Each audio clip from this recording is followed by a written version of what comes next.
at the riff to my song Raga Blues, which is the opening track to my debut album called Island Blues that I released this fall. This song is in open D tuning and I'm playing my Japanese mellow tone guitar, which is the same that I recorded the song on, and I'm using 12s and they are flat wound strings. I see this riff as a kind of two-part thing, so you have this lower rhythm thing and then you have like a call and response thing going with a higher like melody riff. And that first part is a riff that I would always just jam on, and it's pretty much just a like blues rhythm part, so it's similar to, you know, when you play like a standard kind of blues rhythm, you go.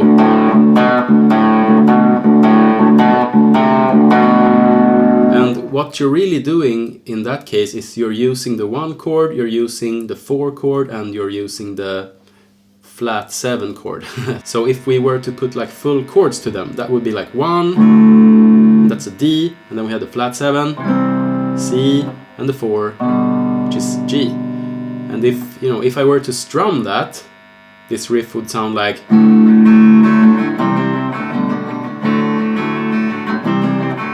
But instead I'm using my fingers and I'm doing this kind of almost like funky finger picking thing, but it's derived like from those chords, so that's what I'm thinking. So like I'm thinking like D, C, G, D, C, G when I'm playing this.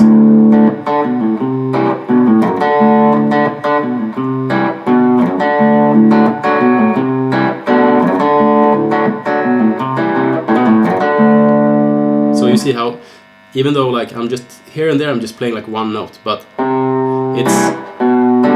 it's like from those chord voicings. And this is something you can always do when comping a blues. So you can use like the 1 chord, the flat 7, and the 4 chord, which is similar to, you know, when Miles Davis, like in All Blues, when he's going like. It's just one of those things. So like basically I'm thinking about this basic blues rhythm and then just adding like triads to that. So like,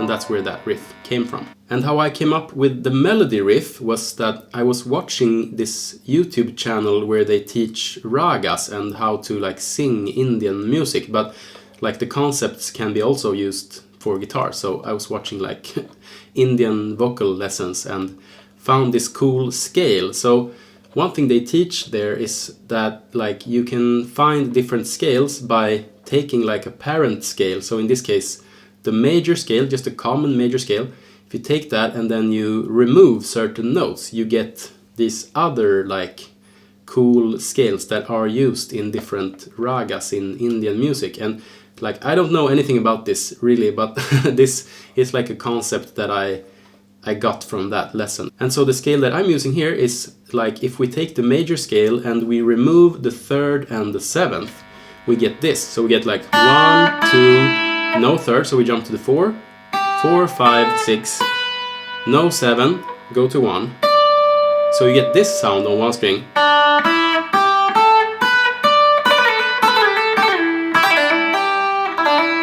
Pretty hip, right? And so I tried to like find positions to play this, and also I figured out like this is pretty much like playing minor pentatonic from the 2nd fret, or like from the 2nd degree of the scale. So you can also do like a minor pentatonic, and that's kind of encapsulating this sound. So also there's a good position up here that I found. So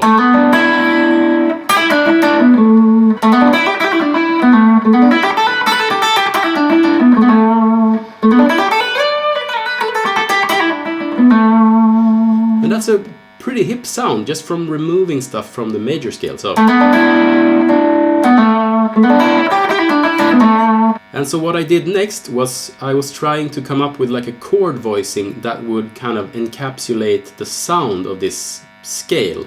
And that is a theory that I stole from Joe Pass. So he's like, in all his like instruction films, he's always talking about how you should like connect a scale to a chord and like a sound or a tonality, if you like. And so in this one I tried to come up with like a chord voicing, which, so we don't have a third, which is kind of weird. So I was like, okay, it's basically like a 6th chord. So we have the 6 here. So we have 6, 1, and then 5 and 5. And then I tried to connect that with the like scale. That kind of scale shape that I found in that same area. And initially this song idea was kind of like around 1 chord, which is, you know, similar to like Indian ragas. And so for a long time I was just jamming around on this. But like in the end I found that to be a little boring, and I wanted to like extend, like make it a song somehow. So and then I remembered this blues rhythm that I always played that I hadn't made a song yet. So this one, which was kind of a separate song idea or riff that I had. So I figured like I should combine them to have this little raga riff and then the blues rhythm. And raga riff. And then I figured I should do like a proper chord progression to make it more of a like a song or like a form that you can kind of jam on. So of course I thought of a 12-bar blues, and that's why we then go to the 4 chord and play almost the same melody as we did on the 1, just starting from a different place. So we go, and then so this is a G chord, and then we're filling out with G and then F and E minor, which is this voicing. So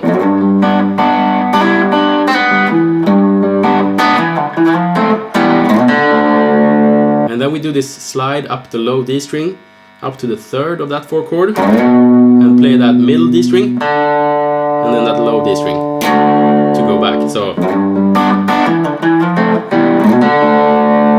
just like that.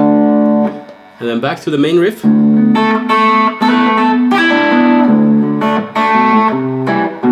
And on the 5 chord I kept that same strategy of like playing the chord and adding cool melody notes on top of that. So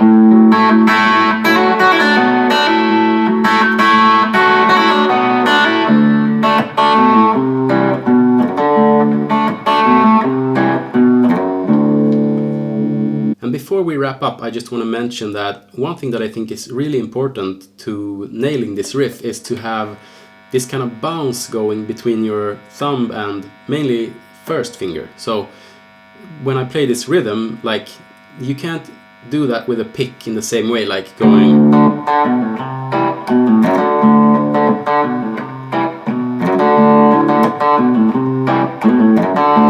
And you know, I'll add these kind of ghost notes and hammer-ons and stuff like that. So I never play this like exactly the same, but so like the point is like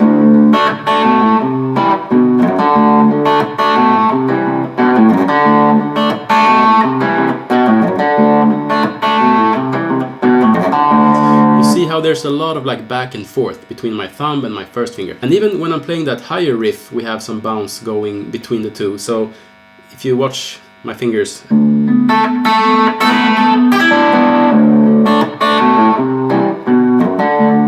that? So like,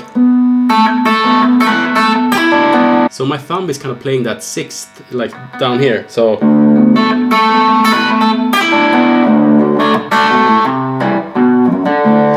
like in between those melody notes. So I'm going something like that. And I think that really adds like a certain swing to it.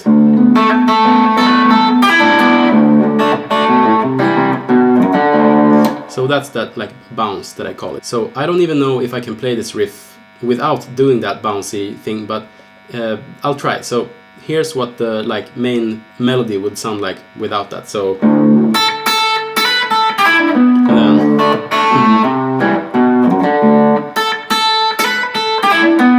so like holding the chord and adding that like bouncy thumb is what gives it that certain swing, I think.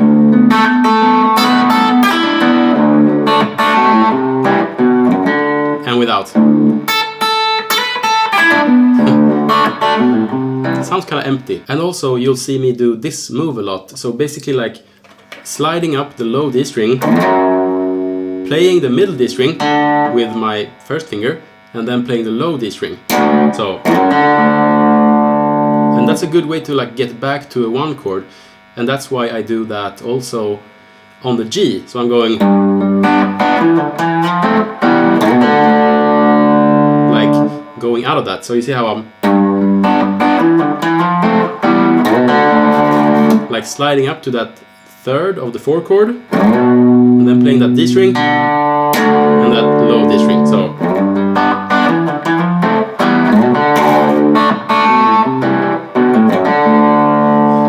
and I think that also adds that certain like swing or bounce to it. And this move you can add kind of freely, and you know, you don't always have to be like sliding to that third. You know, you can play that main rhythm and go to the like 5 instead.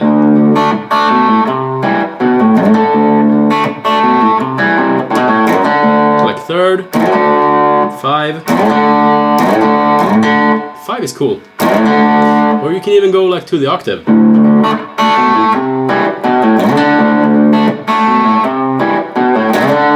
So like just sliding up to that 12th fret really quick. So you probably notice how I never play this stuff exactly the same, and especially the lower rhythm part, in that there are a few variations going on, and mainly 2 things. So I'll play like the middle D notes, these ones. I'll play those either on the middle D string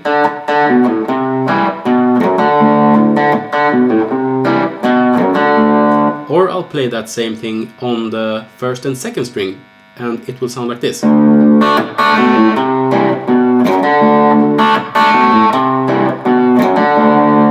And like this note here, 2nd fret on the 5th string, sometimes I will add like a pull off to that. So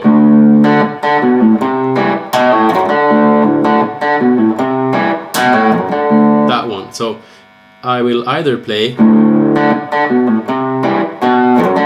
like straight on the note, or I will go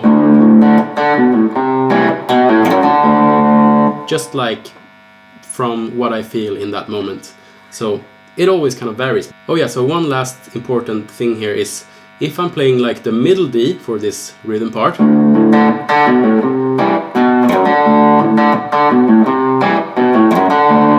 I will do this little ghost note on the 5th string, so it's actually like this.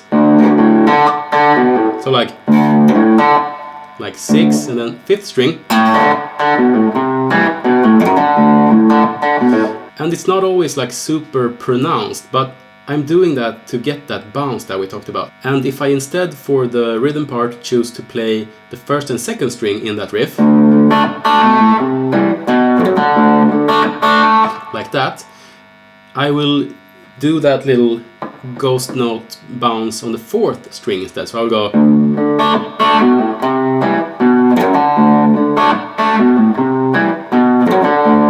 So again, middle D would sound like this.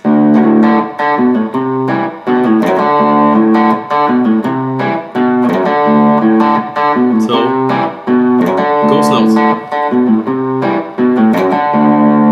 And for the 1st and 2nd string, I would ghost on the 4th string. So I'll go like this. And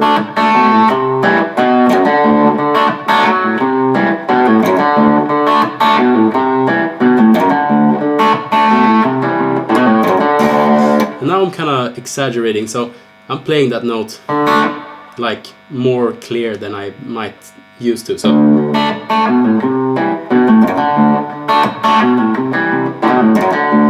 but I think it's really important to get those in there to get like the right swing to this riff. So that concludes this lesson. I hope you enjoy listening to my album Island Blues, and we're gonna do a few more deep dives into these songs, so stay tuned for that and take care. Oh, and I almost forgot to mention that there are tabs for this riff linked below, and also a backing track for the full song as well as a lead sheet for the full song. So go check that out, and I'll see you soon.